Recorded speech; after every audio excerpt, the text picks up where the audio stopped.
اسی طرح سے یہ کہتے ہیں کہ مثلا حمیت دین والا ولی نوح المشرب یا تحت قدم نوح یا مظہر نوح یا بروز نوح ہوتا ہے. رضا اور تسلیم یعنی صبر اور رضا کرنے والا ابراہیمی مشرب کا ہوتا ہے.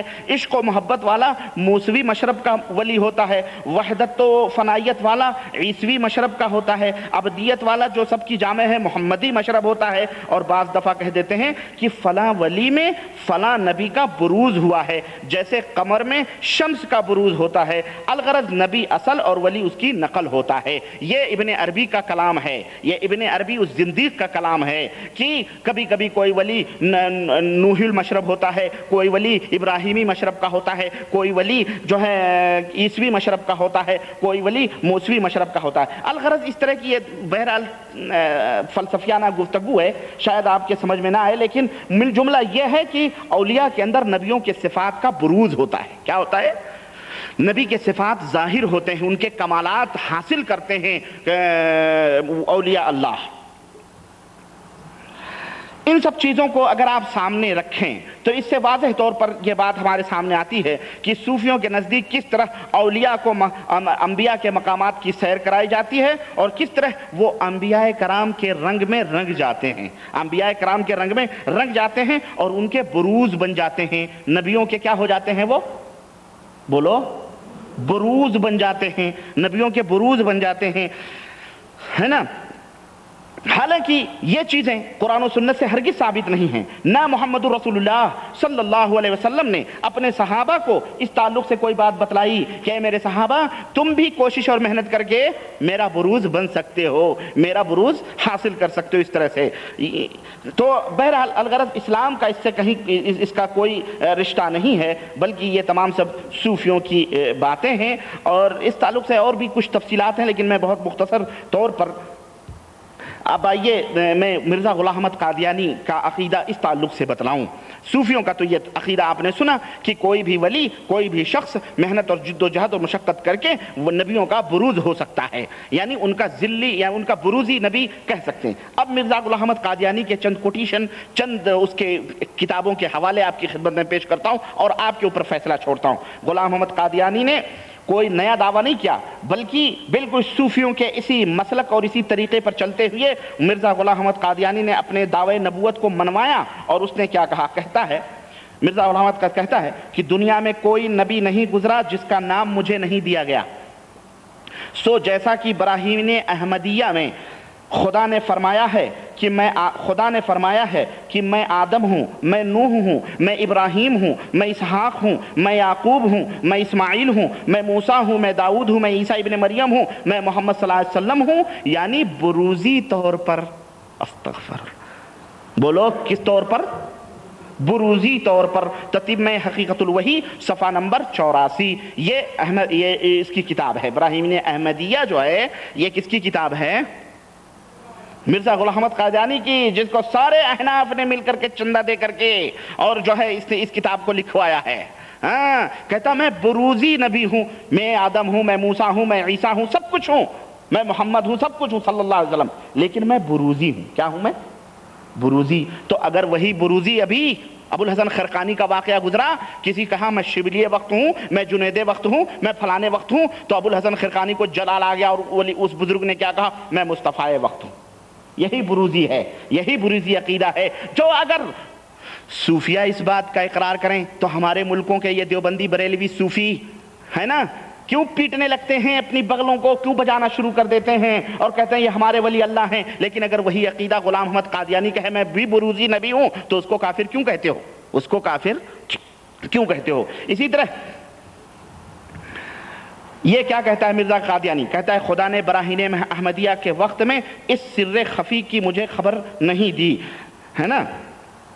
چنانچہ ایک جگہ کہتا ہے کہ یہی عیسیٰ ہے اور الہامی عبارتوں میں مریم اور عیسیٰ سے میں ہی مراد ہوں. جہاں کہیں بھی الہامی عیسیٰ اور مریم کا ذکر ہے اس سے میں ہی مراد ہوں. میری ہی نسبت کہا گیا ہے کہ ہم اس کو نشان دیں گے، اور نیز کہا گیا ہے کہ یہ وہی عیسیٰ ابن مریم ہے جو آنے والا تھا کشتی نوح. اسی طرح سے مرزا قادیانی کہتا ہے خدا نے مجھے بڑی شد و مت سے براہین احمدیہ میں مسیح موعود قرار دیا ہے، اور میں حضرت عیسیٰ کی آمد ثانی کے رسمی عقیدے پر جمع رہا. جب 12 برس گزر گئے، تب وہ وقت آیا کہ میرے پر اصل حقیقت کھول دی جائے۔ تب تواتر سے اس بارے میں الہامات آنا شروع ہوئے کہ تو ہی مسیح موعود ہے، اس مسیح کا جو وعدہ کیا گیا کہ آئے گا، عیسیٰ آئیں گے، تو ہی ہے وہ، تو ہی ہے۔ اسی طرح کہتا ہے کہ مجھے اس خدا کی قسم ہے جس نے مجھے بھیجا ہے اور جس پر افطرا کرنا لعنتیوں کا کام ہے، کہ اس نے مسیح موعود بنا کر مجھے بھیجا ہے۔ کہتا ہے ایک جگہ کہتا ہے کہ پہلا مسیح صرف مسیح تھا اس لیے اس کی امت گمراہ ہو گئی، پہلا مسیح صرف مسیح تھا اس لیے اس کی امت گمراہ ہو گئی، موسوی سلسلے کا خاتمہ ہو گیا۔ اگر میں بھی صرف مسیح ہوتا تو ایسا ہی ہوتا، لیکن میں مہدی اور محمد صلی اللہ علیہ وسلم کا بھی بروز ہوں۔ میں صرف عیسیٰ اور موسیٰ ہی کا بروز نہیں بلکہ مہدی کا بھی بروز ہوں اور محمد صلی اللہ علیہ وسلم کا بھی بروز ہوں۔ اس لیے میری امت کے دو حصے ہوں گے، ایک وہ جو مسیحیت کا رنگ اختیار کریں گے اور یہ تباہ و برباد ہو جائیں گے، اور دوسرے وہ جو مہدویت کا رنگ اختیار کریں گے۔ الفضل 26 جنوری سن 1916 اس کے اندر اس نے یہ بات اپنی لکھی ہے۔ المہم اس میں اس نے کیا کہا کہ میں بھی بروزی نبی ہوں، محمد صلی اللہ علیہ وسلم کا ذلی اور بروزی نبی ہوں۔ اور صوفیہ کے انہی نظریوں کی وجہ سے، ذلی اور بروزی جو صوفیہ کی اصطلاح ہے، انہی نظریات کی وجہ سے مرزا قادیانی نے فائدہ اٹھایا اور جناب علی اپنے آپ کو نبی صلی اللہ علیہ وسلم کا، حضرت عیسیٰ کا، موسیٰ کا اور سب کا بروز ثابت کیا کہ میں ان سب کا بروز ہوں، ان کے کمالات میرے اندر اتر چکے ہیں، آ چکے ہیں۔ اور اگر صوفیہ یہ عقیدہ نہ رکھتے تو ظاہر ہے نہ یہ بروز کا مسئلہ پیدا ہوتا، نہ مرزا غلام احمد قادیانی کو اس کا وہ ہوتا۔ اور اسی بروز کے ساتھ ایک چیز ذل بھی ہے، اسی بروز کے ساتھ ایک لفظ آتا ہے، لفظ ذل، زو لام ذل، اس کے معنی ہے سایہ اور عکس کے۔ کوئی شخص آئینے کے سامنے کھڑا ہو یا صاف اور شفاف پانی کے سامنے کھڑا ہو تو اس کا عکس اور اس کی تصویر اس آئینے کے اوپر یا اس پانی کے اوپر آ جاتی ہے، جو دیکھنے میں اپنی شکل اور شباہت اور رنگ اور نقشے کے لحاظ میں وہی شخص ہوتا ہے، اور واقعے کے اعتبار سے وہ غیر شخص ہوتا ہے۔ یعنی شیشے کے سامنے ظاہر ہے جو کھڑا ہوا ہے وہ اس کا نقشہ، اس کا چہرہ، سب کچھ وہی ہے، لیکن یہ نہیں کہہ سکتے کہ وہ آپ وہاں کھڑے ہوئے ہیں، بلکہ آپ تو یہاں کھڑے ہوئے، وہ آپ کا عکس ہے، وہ آپ کا ذل ہے، وہ آپ کا سایہ ہے۔ صوفیوں کے نزدیک ذل کی صورت کیا ہے؟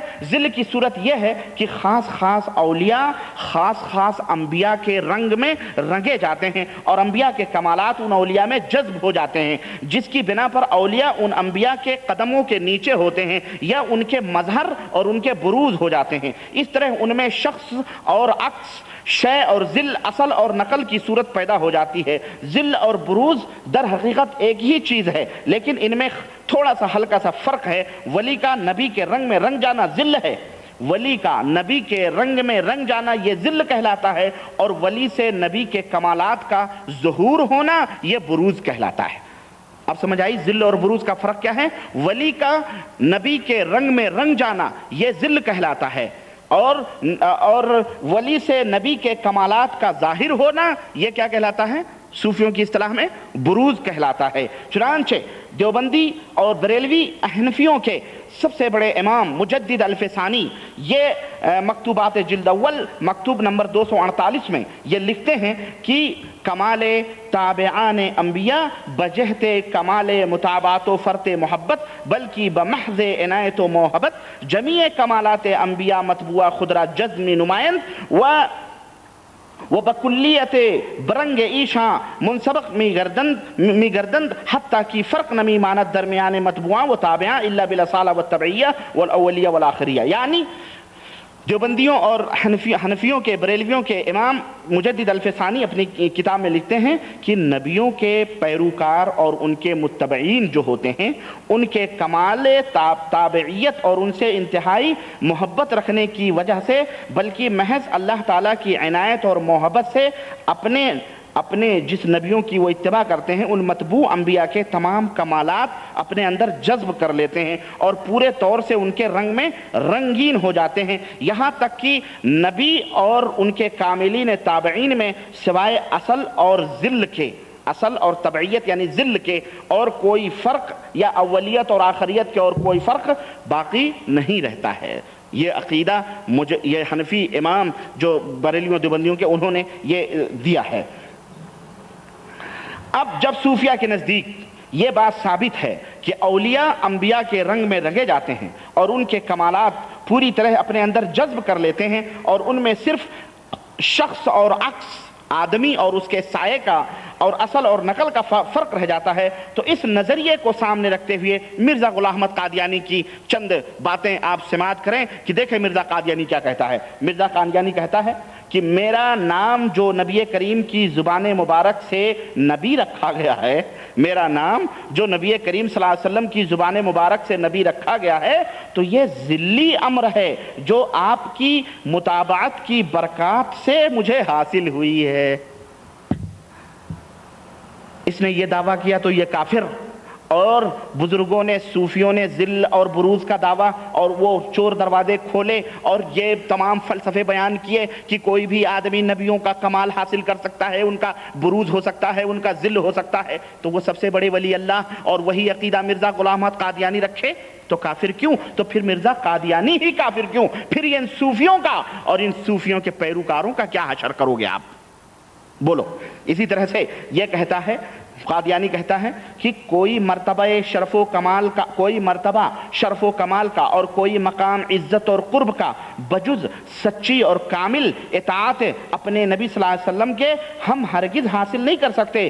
ہمیں جو کچھ ملتا ہے ذلی اور طفیلی طور پر ملتا ہے، ذلی اور جو کچھ بھی اطاعت اور پیروی سے ہی ملتا ہے، ذلی اور ازالِ اوہام، صفحہ نمبر 138۔ اسی طرح مرزا قادیانی کہتا ہے کہ میں نبی اور رسول نہیں ہوں، میں نبی اور رسول، دیکھیں یہ قادیانی کا عقیدہ میں بتا رہا ہوں، کہتا ہے کہ میں رسول اور نبی نہیں ہوں باعتبار نئے دعوے اور نئے نام کے، اور میں نبی اور رسول ہوں یعنی باعتبار ذلیت کامل